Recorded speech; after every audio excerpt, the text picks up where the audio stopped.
ये हम नूरमहल से लेके के आए थे, साहिवाल नस्ल के नंदी है। अच्छा। हम जब लेके आए थे तो ये 3 साल के थे। अभी इनकी आयु तकरीबन 8 वर्ष के करीब होगी है और बहुत उपयोगी हैं। इन्होंने देसी गोवंश का हमारे यहाँ पे बहुत बढ़ोतरी, अच्छे से बढ़ोतरी की है और बहुत शांत स्वभाव के हैं। अच्छा, बहुत शांत स्वभाव के हैं, ये मारते नहीं हैं, हमेशा प्यार ही करते हैं बस। अब वो इसको छेड़ रहा है ना जी, हाँ, युवा है वो, तो ये जवान है। ये जवान है तो वो उसको छेड़ रहा है, तो इसलिए वो सिर नीचा कर लेते हैं। शंभू, शंभू इधर मुंह करो। सिर नीचे मतलब ये लड़ना नहीं चाहते। नहीं, लड़ना नहीं चाहते, ये लड़ते नहीं है। अच्छा। मतलब इनमें बहुत सहन शक्ति बहुत है मतलब। ये इनका अपना गुण है। हाँ, इनका ये गुण है, नस्ल का नहीं ना, नहीं अपना गुण है, ये इनका व्यक्ति, क्योंकि वो सेम नस्ल है। हाँ, नहीं नस्ल सेम है। हाँ, वो अभी ना युवा है, जब युवा होते हैं तो थोड़ी सी एक ताकत का बल हाथ पैर चलाने का मन करता है। मन करता है तो इसलिए जैसे हमारे यहाँ सुरभि माँ आपने देखी। हाँ, सुरभि माँ कोई भी गौ माता को ज्यादा से ज्यादा 10 बार बच्चा देने का सौभाग्य प्राप्त होता है। अच्छा। तो हमारी सुरभि माँ 10 बार दे चुकी है अच्छा।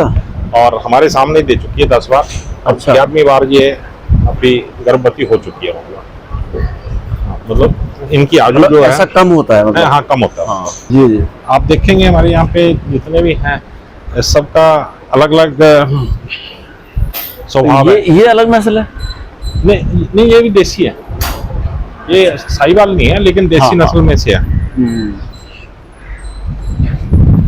देसी में 3-4 आते हैं ना, जैसे थारपारकर आता है। हाँ, थारपारकर। थारपारकर ये थारपारकर है। ये थारपारकर है। अच्छा, क्योंकि लेकिन मैंने बहुत थारपारकर ना- विशाल देखे हैं। हाँ, थारपारकर में क्या होता है कि मिक्स है ये थारपारकर में। अच्छा। ये मैया जब हमारे पास यहाँ पे आई नहीं थी ना जी, आते ही पहले सबको ये डांटती थी, मारती थी। अब ये बहुत ही शांत स्वभाव की हो गई है। अच्छा, हाँ हाँ, अरे माँ यहाँ आके इनका स्वभाव बदल गया। बदल जाए मतलब देखिए, खान पान व्यवस्था शुद्ध होगी, शुद्ध मन से काम करेंगे। हमारे ग्वाले बहुत शुद्ध मन से काम करते हैं, तो इनमें एक स्वभाव में बदलाव आता है। हम हाथ फेरते हैं, अच्छा मार नहीं रहे, चिल्ला नहीं रहे, नहीं कुछ नहीं करते ये, कुछ भी नहीं करते। हमारे यहाँ 1800 जैसे गोवंश है, तो आपको 5 या 7 मारने वाले मिलेंगे। अच्छा। बाकी सारे तकरीबन शांत स्वभाव। जो हमारा गोवंश यहाँ का श्री गोपाल गौशाला का है, वो कभी नहीं मारता, क्योंकि हमारे ग्वालों ने उनको अच्छी फीड दी है, अच्छा एनवायरनमेंट दिया, तो इसलिए वो मारने की कोशिश ही नहीं करते। कोई भी गोवंश नहीं मारेगा। आप इनके गोबर की क्वालिटी देखो, कहीं स्मेल नहीं आएगी। आप हाथ में भी लेकर के अगर करोगे बिल्कुल तो ठीक भी है, आपको कहीं स्मेल नहीं आएगी। बिल्कुल ठीक है। हाँ, क्योंकि इनका खान पान जो है ना, वो बहुत शुद्ध है।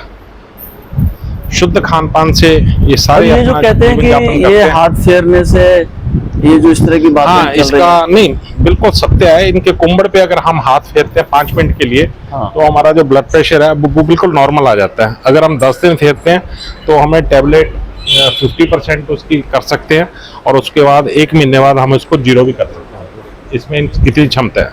मैं स्वयं एक टैबलेट लेता हूँ, मैंने 50% कर रखी है उसको पिछले 5 साल से। मतलब ऐसे पहले लेता था। ये सबके प्यार करते हैं, मतलब ये नहीं है कि अगर कोई, हाँ, जिसका मन ही शांत नहीं होगा, स्वयं का मन शांत नहीं होगा, तो उससे तो प्यार नहीं कर पाएंगे। प्यार करने वाला आएगा तो प्यार ही करेंगे, मतलब ठीक बात है। ये तो हाँ, मतलब प्रेम तो ये 2 वे प्रोसेस है। हाँ, प्रेम आदान प्रदान है जी। आदान प्रदान। जितना हम इनको देंगे उतना ये हमें उससे कई गुना लौटा करके देते हैं, साथ में आशीर्वाद भी देते हैं। तो इसलिए बहुत ही सुंदर ये कितना साल हो गया हमारे इस गौशाला को? इस गौशाला को हमारे 26 साल तकरीबन पूरे हो चुके हैं जी। 27वां हम वर्षगांठ अभी गोपाष्टमी को मनाएंगे। अच्छा, 26 वर्ष, हाँ, 26 वर्ष पूरे हो चुके हैं। और जब शुरू किया था तो एक 15 गोवंश से शुरू किया था, वो भी कटने के लिए जा रही थी गोवंश। उसको लेकर के हमने ये 15 गोवंश से विश्व हिंदू परिषद के माध्यम से इसकी एक योजना बनी थी कि ताकि इन गोवंश को कटने ना जाए, उसके लिए कुछ योजना बनाई जाए। तो यहाँ पे तिलकराज बैसला जी की जमीन पड़ी थी यहाँ बगल में, तो हमने वो जमीन को लेकर के टेम्परेरी बेसिस पे तो उसको हमने शुरू कर दिया। फिर जैसे जैसे नगर निगम से आती थी या टेम्पो वहाँ जाते थे कटने के लिए, तो हमारे जो गोरक्षा दल के सेवक हैं वो गोरक्षा दल वाले उनको लेकर के आते थे, वहाँ उनकी हम व्यवस्था में सेवा करते थे। तो इस तरीके से ये योजना बनी थी। तो अब प्रभु की बड़ी लीला है, मतलब बड़ी कृपा है। आप देखेंगे चारों तरफ शुद्ध एनवायरनमेंट। बिल्कुल। अच्छा, हमने ग्वालों के लिए भी बहुत अच्छी व्यवस्था की है। ग्वालों की देखिए, आप सामने देखेंगे तो पक्के क्वार्टर हैं इनके, डबल स्टोरी पक्के क्वार्टर हैं, और इनको इलेक्ट्रिसिटी, वाटर और दूध तो यहाँ पे है ही, दूध की भी सुविधा है, पानी बिजली की भी सुविधा डॉक्टर भी है शायद यहाँ। वेटरनरी 2 डॉक्टर है हमारे पास, 2 डॉक्टर हैं, और दोनों को 6-6 हमने बाड़े दे रखे हैं। जैसे हमारे पास 12 के करीब बाड़े हैं, तो 6-6 दे रखे हैं, अपना अपना ताकि काम देखें। और एक्सीडेंटल भी हमारे पास है। एक्सीडेंटल में बाहर से भी आती हैं, कुछ हमारे यहाँ भी चोट लग जाती है, आपस में थोड़ा सा लड़ते हैं तो चोट लग जाती है, तो एक्सीडेंटल के लिए भी हमारे पास पूरा विंग है, पूरी मेडिसिन वगैरह सब चीज रखी हुई है। तो जैसे 1800 गोवंश हैं, तो ये तो मतलब एक ह्यूज अमाउंट है। हाँ जी, इनको कैसे आप मैनेज करते हैं? बड़ा फंड भी चाहिए होता है। हाँ, हमारा पिछले साल की जो बैलेंस शीट कंप्लीट हुई है उसमें हमने 3 करोड़ 26 लाख रुपए हमने खर्च किया है इस गोवंश पे। तो तकरीबन आप मान के चलिए भी 1 लाख रुपए के लगभग रोज का खर्चा है। तो कुछ तो दूध जो अमृत रूपी दूध है उसकी हमें इनकम है। नगर निगम से हमें अभी तक 4 लाख रुपए मिलता है प्रति माह, और हमारे बाकी दान पात्र लगे हुए हैं, डोनर्स हैं, श्रद्धावान लोग इतने हैं कि हमें शौकन जी पिछले 10 साल से कभी किसी के आगे हाथ फैलाने की, झोली फैलाने की जरूरत नहीं पड़ी। गौ माता की कृपा से अपने आप ही धन आता है, अपने आप ही आता है। हम 1-2 लाख रुपए में बैलेंस शीट में सरप्लस होते हैं, कभी हम डेफिशिएट में नहीं गए। तो ये उसकी कृपा है। ये बड़ी बात है। हाँ, क्योंकि हम शहरी क्षेत्र में है, यहाँ पर गाँव को ग्रास देने का इतना चलन नहीं है। नहीं, बहुत चलन बढ़ गया जी। अमावस्या को अगर आप आते तो अमावस्या को इतनी भीड़ थी कि लगता था भी एक बहुत बड़ा कहीं मेला, जैसे सूर्यकुंड में मेला होता है, शायद सूर्यकुंड का मेला भी आपको छोटा लगेगा, इतनी भीड़ थी। लोग अपने पितरों के प्रति इतने समर्पित भाव से पितरों का अन्नदान करने के लिए आए थे, गौ माता की सेवा करने के लिए आए थे। तो उन्होंने बड़ा ह्यूज अमाउंट भी दिया उस दिन, और हरा चारा सब काइंड में उन्होंने वहां पे अपने आप को समर्पण भाव से आकर के समर्पित किया होगा। तो ये बहुत बड़ी एक हमारी उपलब्धि है। आने वाली जनरेशनें भी बदल रही हैं, युवा शक्ति भी आती है। हमने पवित्र सरोवर है, उसमें मछलियां भी रखी हुई हैं। अच्छा। तो सरोवर में मछली को आटा डालने का भी एक बहुत बड़ा महत्व है, करने के लिए। हाँ, महत्व है। अपनी कहीं ना कहीं सेहत को अच्छा रखता है। रास्ते में आपने देखा होगा, यहाँ भी हमारे मोर भी हैं, कबूतर हैं, राम नाम का बैंक बना हुआ है जिसमें राम नाम की लोग कापियां लिखते हैं, और वहाँ उन कापियों को हम रखते हैं। उसकी छत पे पूरा दाना डालता है, तो वो दाना डालते हैं, लोग आते हैं, तो लाखों लाखों जीव जंतुओं को एक भोजन की प्राप्ति होती है। और एक शुद्ध एनवायरनमेंट, सबसे बड़ी बात है शुद्धता, क्योंकि इसके गोबर में भी शुद्ध है, इसके मूत्र में भी शुद्ध है। हम औषधियां बनाते हैं इनके गोबर और मूत्र से बनाते हैं, तो वो शुद्धता की तो क्या औषधियां बन रही हैं हमारे? हाँ, पेट के लिए चूर्ण वगैरह बहुत सारे हैं। जैसे हम फिनाइल बनाते हैं, फिनाइल, और शीशा साफ करने के लिए एक स्प्रे आती है, वो बनाते हैं। ऐसे गौमूत्र से तकरीबन हम 40-42 औषधियां बना रहे हैं। पेट के लिए सबसे जरूरी चीजें हैं जो चूर्ण वगैरह हैं, वो बहुत उपयोगी है। तो स्किन के लिए भी बनाते हैं, तेल भी बनाते हैं। तो तेल भी एक अलग तरीके से उसको गौमूत्र से और बना करके, एक आपका वो अणु तेल बहुत चलता है। अणु तेल बहुत चलता है, तो अणु तेल को बनाने के लिए नेत्र बिंदु, हाँ जी बिल्कुल, हमारे यहाँ पे काफी ज्यादा। अरे वो जो राम नाम की पुस्तिका होती है, इनका फिर बाद में क्या यूज होता है? हम इसको ना जी एक हरिद्वार में हमने एक बाबा जी से हमने एक टाई अप किया हुआ है कि जैसे हमारा एक ट्रक लोड या टेम्पो लोड हो जाता है, यहाँ भेजते हैं, तो वहाँ वो यज्ञ करते हैं, तो यज्ञ में आहुति में डालते हैं, राम यज्ञ उसको बोलते हैं। वो एक स्पेशल डे को करते हैं, तो फिर वो हमें फोन कर देते हैं, तो हम यहाँ से वो टेम्पो भर के हरिद्वार में भेज देते हैं। तो मतलब किसी भी चीज का कोई ऐसा चीज का दुरुपयोग ना हो भगवान का जिसपे नाम लिखा हुआ, ऐसी मत। मैंने कहीं सुना था कि लोग इमारत बनाते हैं, उसकी नींव में भी लगा देते हैं।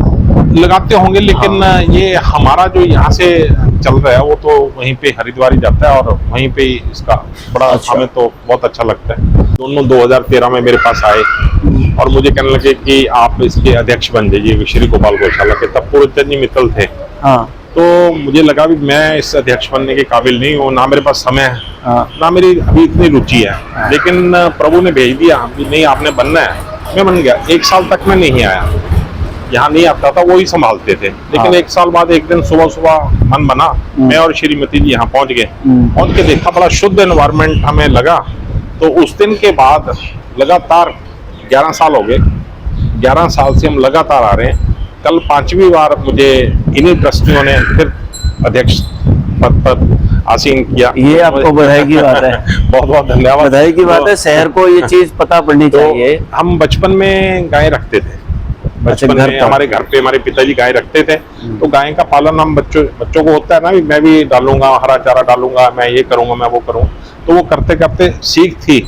आज की डेट में मैं एक डॉक्टर का भी काम कर रहा हूँ और इनके सेवादार का भी काम कर रहा हूँ। मुझे कोई कहीं पे कठिनाई नहीं है कि इनका गोबर उठाना है, इनका मूत्र। मैं हर प्रतिदिन किसी न किसी गौवंश का मूत्र लेकर के हाथ में जब वो मूत्र करते हैं तो सूंघ के मुझे एक अच्छा लगता है भी हाँ भी इनकी शुद्धता कितनी है, इनके पेट के अंदर कितनी है। तो मैं गोबर देख करके ही बता देता हूँ आज की डेट में कि कल इनका भोजन पान कैसा था, इनको पानी की कमी रही कल, जहाँ किसी भोजन में कोई चीज ऐसी आ गई है जो इनका गोबर का स्टाइल बिगड़ गया होगा। क्योंकि हमारे यहाँ गोबर भी आप देखेंगे इतना शुद्ध है कि ओपले बन रहे हैं, तो ओपले बनते हुए आप देखेंगे तो इतनी शुद्धता है। क्योंकि इनकी गौ माता के अंदर ना जो चिकनाई होती है, वो चिकनाई गोबर में बाहर निकलती है। तो गोबर में किसी चीज को डालने की जरूरत नहीं है, गोबर को बनाएंगे तो बहुत सुंदर सा उसका, जैसे अमेज़न और वो तो केक क्या करके बेचते हैं। हाँ। हमारे यहाँ हम ओपला ही कहेंगे क्योंकि हमारी संस्कृति में ओपला ही है। हाँ। हम इसको केक कह के नहीं कहीं पे भी किसी को देंगे। लेकिन आजकल बहुत डिमांड है, लोग लेके जा रहे हैं, अपने हवन यज्ञ में लगा रहे हैं। दीपावली पे बहुत डिमांड है, एक छोटे दीपक बनाते हैं हम दीपावली के लिए, तो दीपक की बहुत डिमांड है। पिछले साल शायद 10,000 बनाए थे, इस साल और भी ज्यादा उम्मीद है कि लोग लेंगे। तो ये गौ सेवा के ही काम आता है, चाहे उसकी कीमत नहीं हम समझते। जैसे दूध है, अमृत रूपी है, जो कोई कम भी देता है तो हम ले लेते हैं, कोई ऐसी बात नहीं। और जितने कैंसर पीड़ित लोग हैं, वो जिस गौ माता का हम कहते हैं भी हमें वैद्य जी ने ये गौ माता का दूध बताया, भी काली गौ माता का बताया, जब बछड़े वाली गौ माता का बताया, हम उनको निःशुल्क देते हैं। अरे वाह। हाँ। और उनका बच्चियों का मूत्र भी कई लोग यूज करते हैं, जो बहुत छोटी बच्ची 6-8 महीने की बच्ची होती है, उनका मूत्र का भी हम उनको लेकर के मूत्र इकट्ठा करके जितना चाहिए उनको देते हैं, ताकि कैंसर से पीड़ित लोग इस चीज का उपयोग करेंगे तो बहुत ही। तो शहर फरीदाबाद ये एक नर सेवा नारायण सेवा का एक मूर्त रूप है, श्री गोपाल गौशाला। ये सूरजकुंड की उपत्यका में है, सूरजकुंड रोड पर। और आप सुन रहे थे अभी तक हमारी बातचीत श्री रमेश गुप्ता जी से, जो विश्व हिंदू परिषद के केंद्रीय कोषाध्यक्ष हैं और इस गौशाला के अध्यक्ष हैं। और मेरे ख्याल से 3 साल का एक कार्यकाल हुआ। 3 साल का कार्यकाल, 5वें कार्यकाल को इनको कल ही मिला है। तो हम तो इनको कहते हैं ऐसे बहुत बेहतरीन काम करते रहे, आपको ईश्वर खूब दीर्घायु उत्तम स्वास्थ्य दे। और गौवंश की सेवा कर रहे हैं, कैंसर पीड़ितों के लिए आपने सुना इनके उद्गार, आपने उनको कई तरह की सेवाएं कर रहे हैं। विशेष प्रकार की देसी गाय यहाँ पे रखी हुई है, हर गाय के लिए अलग बाड़ा है, हर तरह की गाय के लिए अलग बाड़ा है, उम्र के हिसाब से, उनकी शारीरिक स्थिति के हिसाब से, नंदियों को अलग हिसाब से, इस तरह से ये लगाया हुआ है। बहुत सुंदर सा आपको हमने आज गोपाल गौशाला दिखाने का, अध्यक्ष जी से बात कराने का उद्देश्य यही था कि लोग समझें, इस तरफ उद्यत हो। शहरी क्षेत्र है हमारा, इंडस्ट्रियल टाउन है, आप गौ सेवा का आनंद लें। यहाँ पर मैं आपसे प्रार्थना करता हूँ आप आएँ, अपने जन्मदिन, अपनी एनिवर्सरी, आप एकादशी को, आप पूर्णिमा को, आप अमावस्या को, इन दिन तो जरूर आए, अवश्य बता रहे। आपको कैसी लगी इस प्रस्तुति जरूर बताइएगा। सर नमस्कार, आपसे बहुत बात की, बहुत धन्यवाद आपका। Thank you.